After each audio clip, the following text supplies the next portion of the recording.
Okay, this is my aquarium. It's a Fluval F90 package, 34 US gallons, 130 liters capacity. It's a freshwater system with CO2 injection for the plants. The filter is inside the cabinet with piping through the floor of the tank. I've had this for 9 months now, and I've gone through the usual learning process looking for the sweet spot of conditions that are good for plant growth and fish, but don't make a lot of algae. That's a topic for another video. Maintenance of the aquarium, including weekly water changes, has been greater than I expected, so I've been thinking about a continuous water change setup for a while, both to eliminate the chore of weekly water changes and also to provide consistent water quality instead of it cycling from good to due for a change or even overdue for a change. Continuous water flow through would be simple enough in a tank having an overflow, but my tank doesn't have one and tempered glass can't be drilled to add an overflow. There are various continuous water change systems out there for tanks not having overflows, most having some combination of a pump, level switches, electric relays, a water top-up float valve, and so on. The object is a reliable system that does the job and can't empty or overflow the tank when you're not looking.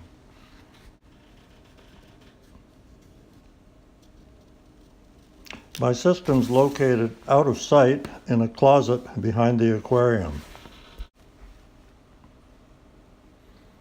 Here it is in operation. I can't get far enough away to get everything in the picture at the same time. I added the sink when I first set up the aquarium. Other than my tap water pressure, everything works by gravity. There are no moving parts and no electricals. I siphon water out of the aquarium to the drain at a drip rate of 8 to 10 milliliters per minute. It so happens that 1 mil per minute amounts to 10 liters per week, so 10 mils per minute is 100 liters per week versus my tank volume of 130 liters. I regulate drip rate by the tubing pinch clamp. The aquarium is topped up continuously by siphon from this 1 gallon water supply tank. I'm using an acrylic beta tank for this, drilled and fitted with an overflow standpipe. Water level in this tank is the same as the maximum allowable water level in the aquarium. I beveled the tip of the standpipe to compensate for the effect of surface tension on overflow level. Fresh water is supplied through a carbon filter to remove chlorine and a degassing column that allows gases in the pressurized tap water to dissipate. I regulate the flow of fresh water to maintain a drip overflow from the supply tank to the drain. My degassing column is packed with plastic mesh from kitchen scouring pads to provide surface area and time for dissipation of gases. I cut the end ties of the scouring pads and unrolled the mesh so it would more easily fill the cylindrical column. Rashig rings or similar column packing would work as well, or better perhaps in a smaller column. My column works fine. Degassing of the tap water is needed to avoid accumulation of gas bubbles in the siphon tube, which would break the siphon. Before I installed the degassing column, I had to flush gas bubbles from the tubing several times per day. It takes only a few seconds to lift the siphon tube out of the supply tank and flush it out to the drain, but you have to be around to do it. It's not an issue with the purge water tubing. The water is different, and I'm using 530 2-inch tubing to create a relatively high water velocity to keep any gas bubbles moving. The small tubing provides sufficient flow with my siphon head of about 16 inches of water. I've also used 1/8-inch tubing for this, but found that it starts to clog after several days, so I'm trying the slightly larger tubing. For my freshwater siphon, because I want to keep the aquarium level close to that in the supply tank, the siphon head is quite small and I need larger diameter tubing to maintain the desired flow rate. The tubing I'm using is 6 millimeters. The setup is inherently fail-safe.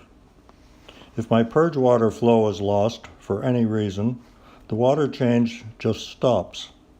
The water level in the aquarium can't rise any higher than the overflow in the supply tank.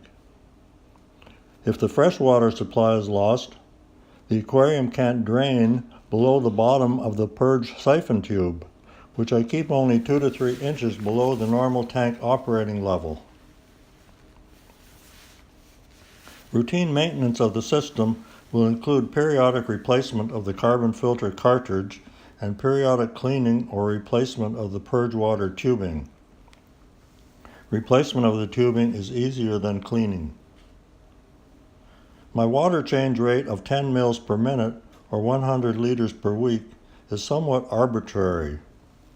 When you do weekly water changes, you're removing impurities, i.e. bio-waste and excess fertilizer components, at their peak concentrations. With continuous purging, the concentrations of impurities in the purge water are lower, probably comparable to mid-week values with weekly water changes, so the total purge volume has to be higher to remove the same quantities of impurities. I'm adding fertilizer daily at a rate that maintains a nitrate concentration of about 10 parts per million, with proportionate amounts of other nutrients and micronutrients. The plants are growing nicely and the fish are happy, indicating a good, steady state, equilibrium water quality. With stable water quality, algae formation is lower than it ever was with cycling conditions. I also get a lot less protein film on the water surface, suggesting to me that the water is lower in dissolved organics. This might account in part for lower algae formation. That's about it. It's my own design, it's simple, it works nicely, and it sure beats weekly water changing. Thanks for watching.